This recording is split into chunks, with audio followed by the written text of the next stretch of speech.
Bienvenue dans la deuxième partie du débat consacré à la Guyane. Après la mobilisation, le dialogue, le ministre de l'Intérieur Mathias Fekl et la ministre des Outre-mer Ericka Baretz sont sur place à Cayenne dans l'espoir de trouver une solution. Pour l'instant, les négociations ont été interrompues et on en parle tout de suite avec mes invités. Je voulais savoir ce que, Valentin Narbonnet, ce que vous attendiez, vous, de ces négociations qui ont été interrompues parce que tout simplement le collectif des 500 frères voulait qu'il y ait une présence des médias. Et en l'occurrence, là, pour le moment, les deux ministres n'avaient pas prévu de présence des médias. Du coup, ça a interrompu les négociations. Qu'est-ce qu'on peut attendre de ces négociations aujourd'hui? D'abord, il faut saluer le fait que le gouvernement ait entendu le souhait de la population pour que les négociations et les discussions aient lieu sur le sol guyanais et non pas dans les cabinets ministériels. Je suis très content que, ce n'est pas trop tard. Le ministre de l'Intérieur et que la ministre des Outre-mer, Ericka Baretz, soient sur place pour travailler, observer, analyser les situations. Et je l'espère que les négociations seront très fructueuses pour aboutir sur des réponses très concrètes et qui, je l'espère, seront très rapidement opérationnelles dans le plus grand intérêt de la population. Et là, vous me faites Oui, bien sûr, oui, mais en fait, sur quoi vont-elles se fonder? Parce que pour l'instant, elles ont été interrompues. Elles ont été interrompues, pourquoi? Parce qu'il me semble que le collectif des 500 frères et que les autres collectifs ont demandé à ce que les médias puissent participer à ces négociations. Bon, j'espère qu'ils vont réussir à trouver un compromis. C'est assez difficile, mais je peux également comprendre que l'autorité de l'État n'ait pas forcément envie que dans le cadre de ces négociations qui sont très particulières, ne souhaite pas la présence des médias, ce qui est compréhensible. Et Justin Dianel, c'est vrai qu'ils n'ont pas réussi à trouver un accord là-dessus, et du coup, il y a une suspension, une interruption des négociations. Elles avaient à peine commencé, en fait, quelques heures seulement. Qu'est-ce qu'on peut en attendre finalement de ces négociations? Oui. Je pense qu'effectivement, ce nombre d'engagements vont être pris par l'actuel gouvernement et on espère que celui qui va suivre va tenir ses engagements. Alors on parle qui vont peut-être débloquer 4 milliards d'euros sur 10 ans pour le développement du département. Alors Stéphane Le Foll, le porte-parole du gouvernement, a démenti ce chiffre qui est sorti en fait dans Les Échos. Est-ce que ça vous semble une enveloppe crédible? Je ne crois pas que ça soit simplement une question d'argent. Moi, je crois qu'il faut penser pour la Guyane un modèle de développement adapté à sa situation. J'observe que depuis les années 60, la première loi Debré, loi de programmation Debré, jusqu'à aujourd'hui, on a enfilé toute une série de dispositifs de politique publique qui ne sont pas nécessairement adaptés aux situations des Outre-mer. Il me semble que ces dispositifs, dans un premier temps, suscitent de la croissance, mais n'agissent pas fondamentalement sur les déséquilibres structurels. Et c'est là que... Alors, quels sont ces déséquilibres structurels? On a des économies qui sont très fortement dépendantes de l'extérieur, y compris la Guyane. Pourquoi ne pas essayer de repenser le modèle de développement de façon que la Guyane puisse mobiliser ses ressources? Ce n'est pas ce qu'ils sont à chaque fois en train de faire lorsque justement ils débloquent des enveloppes. Je ne crois pas, parce qu'il ne suffit pas d'injecter de l'argent dans une économie pour la dynamiser. À court terme, cela fonctionne, mais à moyen terme, eh bien, on attend le prochain dispositif. Je crois qu'il faut véritablement... Voilà, on tourne en rond. Il faut véritablement penser le développement de ces territoires, donc j'élargis par extension aux autres Outre-mer, dans une perspective de 15-20 ans, en anticipant les effets que peuvent avoir les politiques mises en œuvre. Parce qu'on peut faire un parallèle entre la Guyane et les autres départements d'outre-mer. Je suis de la Martinique aussi, de par ma mère, et je vois qu'en Guyane, il y a vraiment un manque au niveau du développement, au niveau de l'infrastructure. Par exemple, au niveau des autoroutes, il n'y a pas d'autoroute en Guyane, contrairement à la Martinique. Alors, c'est pas la même superficie. C'est pas la même superficie. Ça, c'est un cas intéressant d'ailleurs. Mais vous n'avez pas non plus, vous avez des problèmes au niveau des hôpitaux qui sont dans des états vraiment déplorables en Guyane. Il n'y a pas que ça, il y a l'insécurité. La Guyane est entourée, donc, et en Amérique du Sud, près du Brésil, où il y a une clandestinité justement par rapport à l'orpaillage clandestin. Vous avez le Suriname qui est... Donc, la Guyane est vraiment dans un endroit où je pense qu'il faudrait une protection de ses richesses, parce que pour l'instant, quand on parle de... Enfin, sur les frontières déjà, au niveau des frontières, oui, vous avez l'or, ils ont du pétrole, et tout ça est pillé. Alors justement, quand Nicolas Sarkozy, je reviens sur cette idée, a voulu faire de l'orpaillage son combat premier, il n'a pas réussi, donc il y a une vraie difficulté justement à contrôler ces frontières. Je pense qu'il faut encore faire plus d'efforts pour contrôler, puisque au niveau de vous avez des pistes forestières qui ne sont pas contrôlées, qui ne sont pas protégées. Donc, c'est ce déficit qu'il faudrait combler pour les protéger et protéger ces richesses, que ce soit au niveau maritime, au niveau...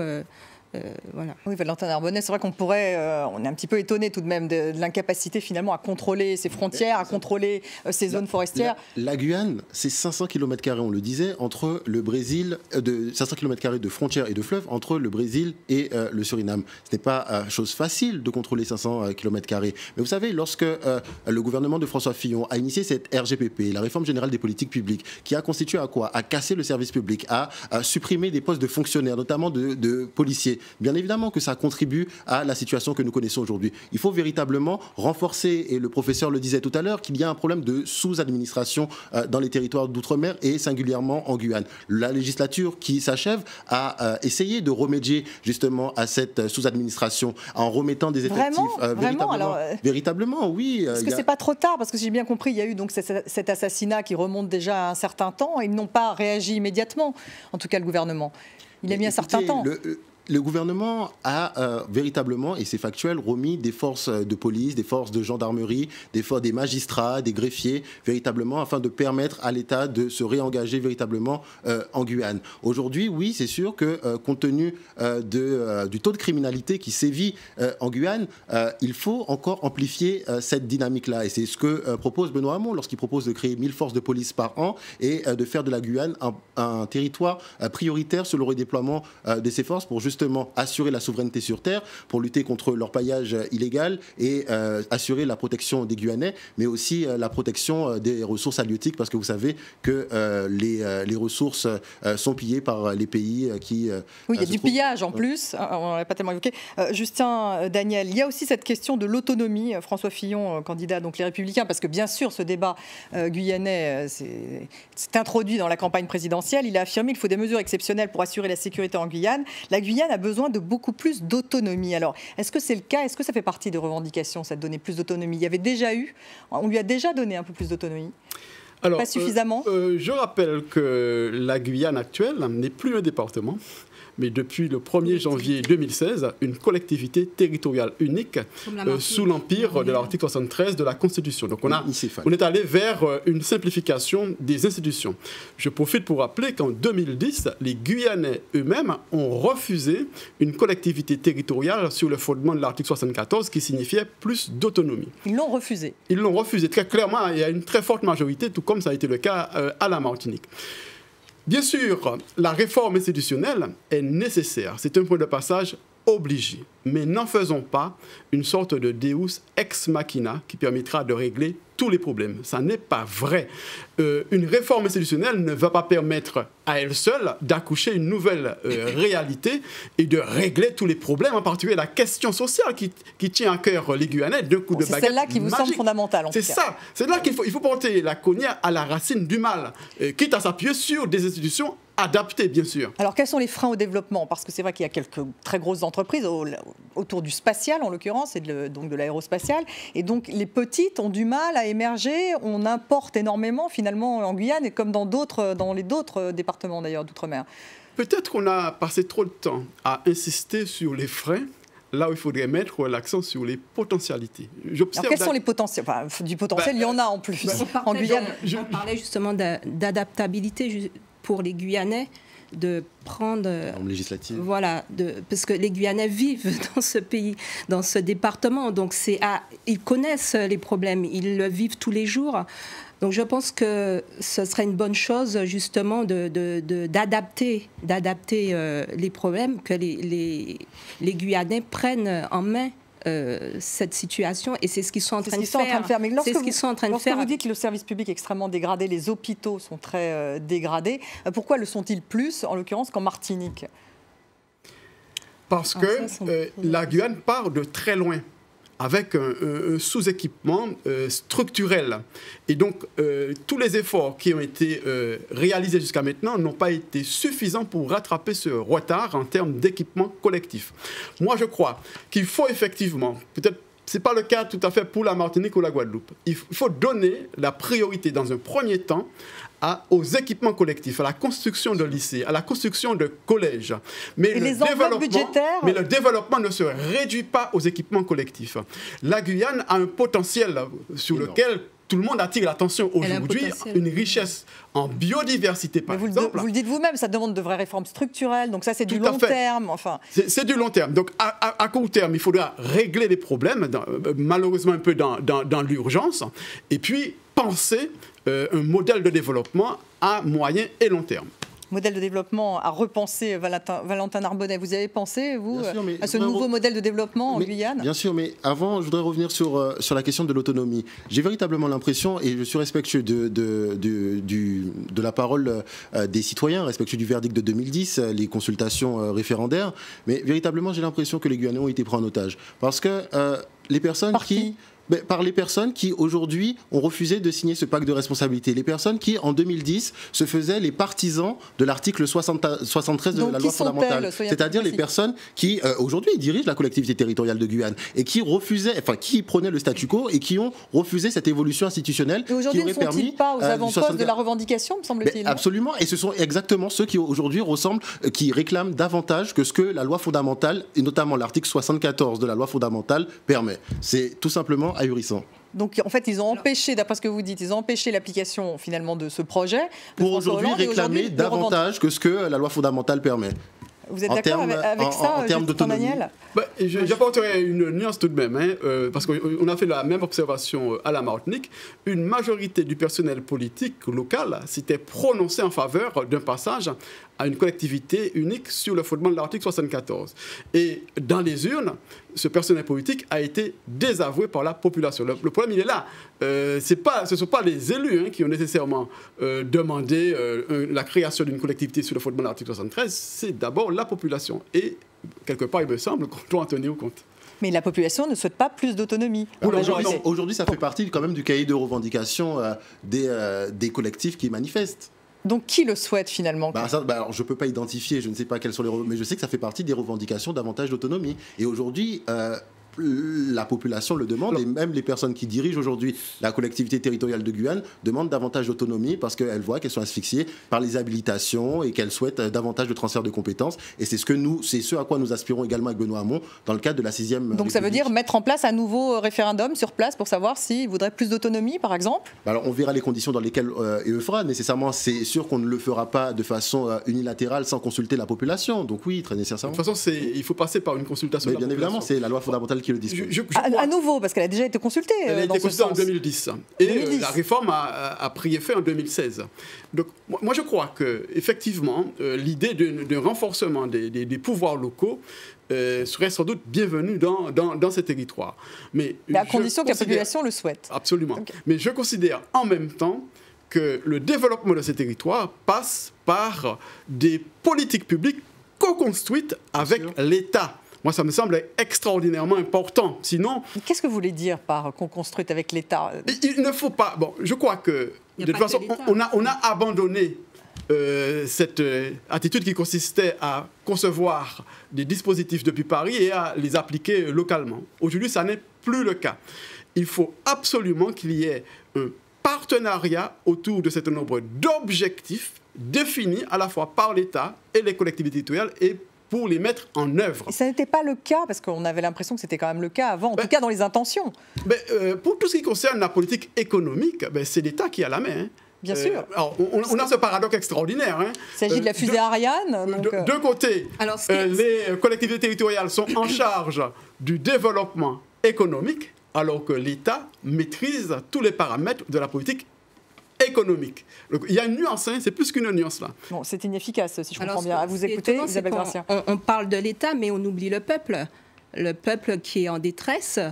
Quand vous voyez justement cette fusée qui décolle et de voir des gens qui n'ont pas d'eau potable, qui n'ont pas d'électricité dans certaines communes, qui n'ont pas d'Internet, là on est dans un pays, on n'est pas dans un département français. Mais est-ce que c'est un problème de partenariat, comme vient de le dire Justin Daniel, ou est-ce que ce n'est pas un problème d'exécution tout simplement? C'est-à-dire qu'on a l'enveloppe, mais c'est l'exécution qui ne fonctionne pas sur le terrain. Un problème de redistribution des richesses. Il est inadmissible que dans un pays comme la Guyane, comme on le dit depuis tout à l'heure, qui tire des satellites, port spatial européen, qui est aussi riche, qui a autant de ressources endogènes, qu'on ne puisse pas redistribuer les richesses, que les saisies de leur paillage illégal ne soient pas redistribuées pour le développement économique de la Guyane. C'est juste impossible. Il faut véritablement repenser un projet de territoire. Et dans le projet de territoire que nous prenons, nous voulons véritablement que la Guyane sorte de cette économie de comptoir, qu'elle puisse s'épanouir, qu'elle puisse développer endogénéiquement, qu'elle puisse également s'exporter autour des pays de la Caraïbe et pour la Guyane singulièrement autour des pays qui la voisinent. Elle le pourrait théoriquement, vu ses richesses. Alors pourquoi ça ne fonctionne pas? Vous savez qu'il y a une loi qui a été votée très récemment, qui est à l'initiative du député de la Martinique, Serge Letchimy, qui permet justement l'action extérieure des collectivités d'outre-mer dans leur environnement régional. Et nous, dans le programme de Benoît Hamon, nous souhaitons véritablement amplifier cette disposition législative pour permettre justement aux territoires de se développer à partir de leurs ressources et de... Alors, justement, est-ce que ce n'est pas un problème de développement local, développer les entreprises locales, les PME locales? Est-ce qu'il n'y a pas un problème de ce côté-là? Parce qu'il y a des grosses entreprises et puis c'est tout. Alors, il y a beaucoup de richesses en Guyane, mais c'est vrai que les richesses en Guyane, comme l'or, le pétrole, ne profitent pas aux Guyanais apparemment. Justin Gracien. Il y a un vrai problème. Jusqu'à maintenant, on n'en a pas parlé, mais la société guyanaise est une société très fragmentée, avec des inégalités profondes. Donc on a un double souci, inégalité interne et inégalité comparée à l'Hexagone. Alors en termes de structure des entreprises, en Guyane, c'est aussi le cas à la Martinique, on a effectivement quelques entreprises qui sont implantées, qui sont parfois d'origine martiniquaise, mais vous avez surtout de très petites entreprises qui constituent le tissu socio-économique. Et qui ont du mal à survivre. Absolument. Absolument. Et donc, ce ne sont pas toujours les entreprises qui sont viables. Et donc, ça pose un vrai problème. Il y a 22% de taux de chômage en Guyane. Donc, effectivement, il y a tout de même un problème d'emploi, tout simplement, et pas seulement un problème de redistribution des richesses. Isabelle Gracien. Oui, il y a un problème d'emploi. Et vous avez 50% en Guyane des jeunes qui sont sans travail. Il y a un vrai problème qui perdure depuis, je pense, plusieurs années. Alors, l'un des facteurs aussi explicatifs, c'est le fait que la Guyane est relativement isolée, d'une part, et d'autre part... Mais isolée de l'Europe, elle n'est pas isolée là où elle se trouve. Par rapport à l'Europe, elle est excentrée. Elle reste relativement isolée parce qu'on commence à peine à parler de diplomatie territoriale, comme cela a été évoqué tout à l'heure. Donc isolée de la métropole, vous voulez dire? Je pense qu'elle est isolée médiatiquement déjà, parce qu'on... Oui, c'est vrai qu'on... Oui, elle est isolée. Isolée de la métropole, isolée de l'Europe? Excentré, je dirais. Excentré parce que ce caractère excentré a bien évidemment une conséquence, une incidence en termes de coût. La vie est relativement chère en Guyane, ce qui pénalise... Mais pas qu'en Guyane. Ce qui pénalise les personnes démunies. En Martinique, la vie est chère. En Guadeloupe, la vie est chère. Vous avez en Guyane un taux extraordinairement élevé de bénéficiaires de minima sociaux, de RSA et de la couverture maladie universelle. C'est quand même un indicateur significatif. Le taux de pauvreté en Guyane, et de manière plus générale dans les Outre-mer, même s'il est calculé sur une base locale, il reste beaucoup plus élevé que dans l'Hexagone. Donc tout ça fait qu'on est dans une structure socio-économique qui n'est pas nécessairement très dynamique, d'autant plus que la dépendance, comme je l'ai dit tout à l'heure, est très forte à l'égard de l'extérieur. Valentin Narbonnet, ça va marcher ces négociations? Il nous reste 30 secondes. Mais écoutez, on le souhaite. On le souhaite, c'est le rôle de la puissance publique véritablement d'apporter des réponses concrètes pour répondre aux revendications du peuple. Tout de suite un œil, merci en tout cas à tous les trois d'avoir participé à ce débat. Tout de suite un œil sur le débat sur les médias, avec Anthony Saint-Léger qui nous a rejoint.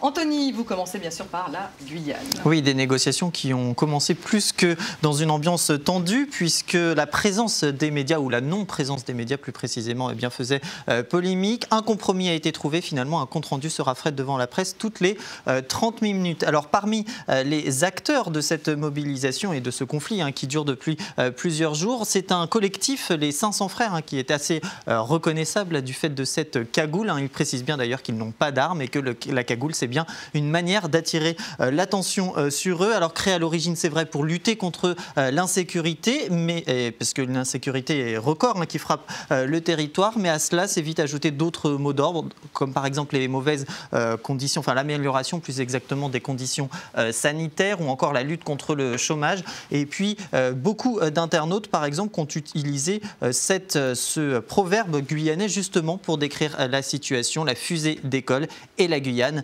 reste au sol. Alors, il y a eu aussi cette interview de Bernard Lama, un Guyanais, et qui est revenu, lui, sur ses terres, l'ancien joueur de football. Il a monté une entreprise et il décrit justement une situation économique qu'il juge inquiétante parce que, par exemple, c'est son titre, d'ailleurs, on envoie des satellites, mais nous sommes les derniers à avoir accès à Internet. Il précise aussi que beaucoup de jeunes partent vers la métropole, une sorte de fuite des cerveaux, donc, mais qu'ils sont très peu à faire le chemin inverse et à revenir du coup vers la Guyane. Pour la Ligue des droits de l'homme, eh bien, justement, elle dénonce un abandon des territoires par l'État. C'était aussi le sentiment de Elie Domota, le leader indépendantiste guadeloupéen, qui était figure de la grève générale en 2009, car en effet, cette situation, même si les revendications initiales ne sont pas forcément les mêmes, eh bien, n'est pas sans rappeler celle qui avait frappé la Guadeloupe en 2009. Mais pour lui, pour Elie Domota, les racines sont les mêmes, à savoir les racines du mal, en tout cas les retards de développement, le chômage de masse et, je cite, la domination coloniale. Pour lui, Guadeloupe ou Guyane, il en appelle à l'autodétermination. Alors aux États-Unis, il y a une pétition qui demande à la femme de Donald Trump, donc à Melania, d'habiter la Maison-Blanche parce qu'elle habite toujours New York. Voilà, le bureau ovale plutôt que la Trump Tower pour éviter des frais de sécurité jugés trop élevés. C'est ce qu'ont fait valoir les signataires de cette pétition. Plus de 230 000 personnes l'ont déjà signée. Elle sera remise aux sénateurs de l'aile gauche du parti Bernie Sanders et du parti démocrate Elizabeth Warren. Une pétition relayée par certains internautes comme celui-ci qui nous dit « paye ta part » ou encore « je ne sais pas vous, mais je ne peux pas m'offrir une résidence de luxe à New York, qu'elle paye si la Maison-Blanche ne lui suffit pas ». Alors il faut dire que la protection de Melania et de son fils coûterait à la ville de New York, d'après le chef de la police, entre 127 000 et 146 000 $ par jour, selon le chef de la police. D'ailleurs, le journal Bloomberg tient un décompte en direct et en ligne pour savoir ce que coûte, entre guillemets, la famille Donald Trump. Et bien jusqu'ici, plus de 25 millions de dollars ont été dépensés. Melania Trump qui a fait savoir qu'elle resterait, elle, à New York avec son fils jusqu'à la fin de l'année scolaire. Et cette pétition intervient alors que l'agence chargée de faire le contrôle des comptes publics du budget fédéral eh bien, se penche sur les allers-retours de Donald Trump entre Washington et sa résidence secondaire de Palm Beach en Floride, qu'on appelle souvent la Maison-Blanche d'hiver, 5 fois en 3 mois, avec des contraintes, fermeture de l'espace local aérien, le déploiement des services spéciaux. Et sur l'année, eh bien, cela pourrait représenter entre 3 et 5 millions de dollars, selon le comté de Palm Beach. D'ailleurs, en février dernier, plusieurs élus démocrates de Floride avaient écrit une lettre à Donald Trump pour demander le remboursement de ces coûts qui pèsent sur l'État de Floride. Et c'est aussi, d'ailleurs, dans cette résidence que Donald Trump recevra la semaine prochaine le président chinois Xi Jinping. La rencontre devrait coûter environ 280 000 $. Et puis l'affiche du 70e Festival de Cannes qui aura lieu entre le 17 et le 28 mai prochain, elle a été dévoilée. C'est l'actrice Claudia Cardinal qui est à l'honneur et elle fait polémique. Oui, regardez, c'est celle-ci qui reprend la scène de l'actrice dans le film Le Guépard sur la terrasse à Rome, sur une terrasse à Rome, avec quelques différences près. Toutefois, l'actrice a été retouchée. Alors, hormis les cheveux qui sont devenus un petit peu plus courts ou la robe défroissée, eh bien, c'est l'ensemble de la silhouette. Alors, vous voyez qu'ici, eh bien, les jambes ont été un petit peu amincies, le buste aussi, puisqu'elle a perdu environ un tour de taille. Les bras aussi ont été affinés. Et puis, si on remarque bien, la petite ride d'expression a elle aussi disparu, comme pour les mains d'ailleurs. Alors, ce sont des fausses notes qui ont été dénoncées par de nombreux internautes. La beauté de Claudia Cardinal est intouchable, estime-t-on. C'est affligeant, nous dit cette twitto. C'est un sacrilège. C'est même un rabotage triste et scandaleux pour cette autre Twitto. La porte-parole d'Oser le féminisme regrette que justement la sublime Claudia Cardinal ne soit pas assez sublime. C'est le symbole d'une dictature du centimètre même pour cet autre Twitto. Pour le magazine Cosette, c'est une cure d'amaigrissement ridicule. Alors, c'est pas ce tweet, voilà, c'est celui-ci. Ridicule et dangereuse. Et alors, certains justement ont estimé que cette polémique était tout simplement débile et stérile. C'est le cas du cinéaste Jean-Paul Salomé. Il estime que dans le contexte actuel, de toute façon, toutes les photos sont retouchées. C'est d'ailleurs ce qu'a tenu à rappeler Thierry Frémaux, le délégué général du festival, laissant entendre en répondant au magazine Elle qui lui faisait la critique que le magazine était lui aussi certainement le premier à retoucher